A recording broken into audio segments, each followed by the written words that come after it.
மாணவ செல்வங்களுக்கு இந்த பொழுதினுடைய வணக்கங்களை தெரிவித்துக்கொண்டு இந்த காணொலியில் நம்ம என்ன பார்க்க போகிறோம் அப்படின்னு பார்த்தீங்கன்னா, உயிர் ஆக்சிஜனேற்றம் என்றால் என்ன அப்படிங்கிற இந்த விஷயத்தை பற்றி தான் பார்க்க போகிறோம். ஸோ ஆக்சிஜனேற்றம் அப்படின்னா என்னன்னு நமக்கு தெரியும். ஆல்ரெடி நம்ம 11th இதை பற்றி நிறைய படிச்சிருக்கோம். இந்த பாடத்துலையும் ஆக்சிஜனேற்றம், ஒடுக்கம், ஆக்சிஜனேற்ற காரணி எல்லாத்தையும் பற்றி நிறைய பார்த்துருக்கோம்.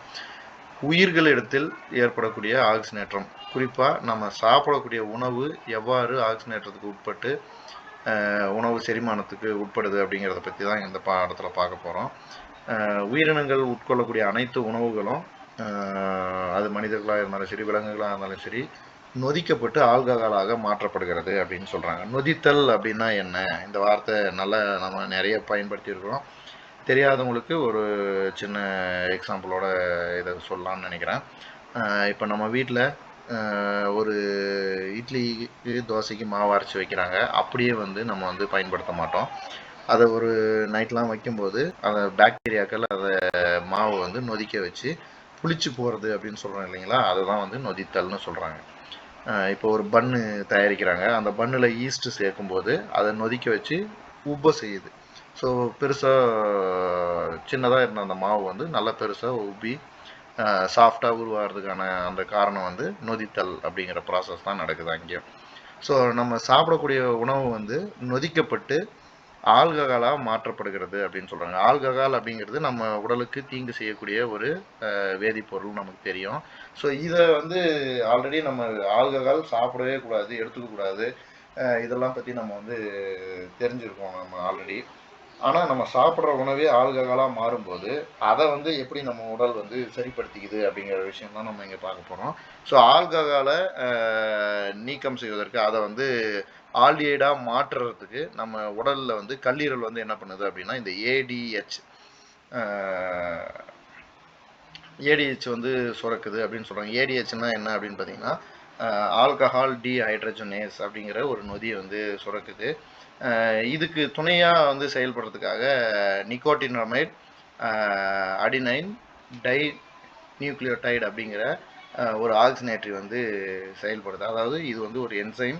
ஸோ இந்த என்ஏடியும் ஏடிஹெச்சும் சேர்ந்து தான் என்ன பண்ணுதுன்னா, இந்த ஆல்கஹாலை நம்ம உடல்லேருந்து நச்சுத்தன்மையற்ற ஆல்டிஹைடாக மாற்றுறதுக்கு துணை புரியுது அப்படின்னு பார்க்கணும். ஸோ ஆல்கஹாலுக்கு நம்ம இங்கே எத்தனால் எடுத்துருக்கோம், CH3 CH2OH. இந்த NADA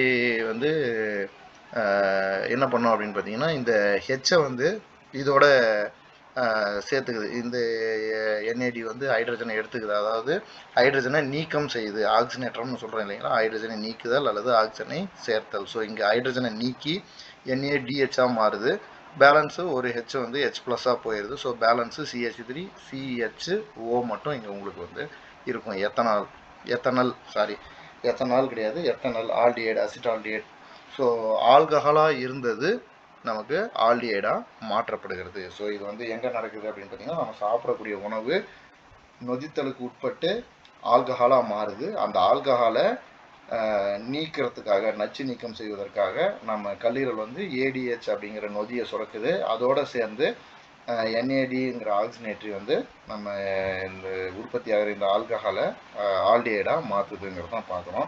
ஸோ நம்ம இதுலேருந்து நம்ம ஜென்ரலாக ஒரு விஷயம் கூட தெரிஞ்சுக்கலாம். என்ன அப்படின்னு பார்த்தீங்கன்னா, ஆல்கஹாலே டைரெக்டாக உட்கொள்ளும் போது கூட இதே ப்ராசஸ் தான் நமக்கு நடக்கும்.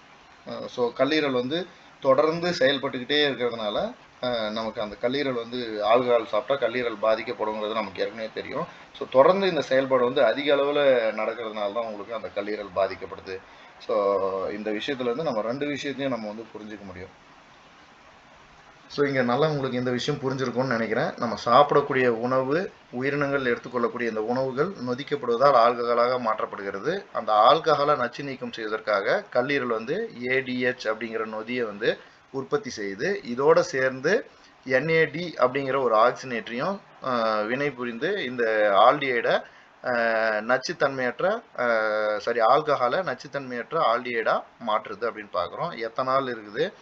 ஆல்கஹாலில் NAD+ அடினைன் ஆல்கஹால் டீஹைட்ரஜனேஸ் அப்படிங்கிற இந்த நொதி என்ன பண்ணுது அப்படின்னு பார்த்தீங்கன்னா, இது ஹைட்ரஜன் நீக்கத்துக்கு உட்படுத்தி ஆல்டிஹைடாக மாற்றிருக்கு அப்படிங்கிறத நம்ம பார்க்குறோம். புரிஞ்சிருக்கும்னு நினைக்கிறேன்.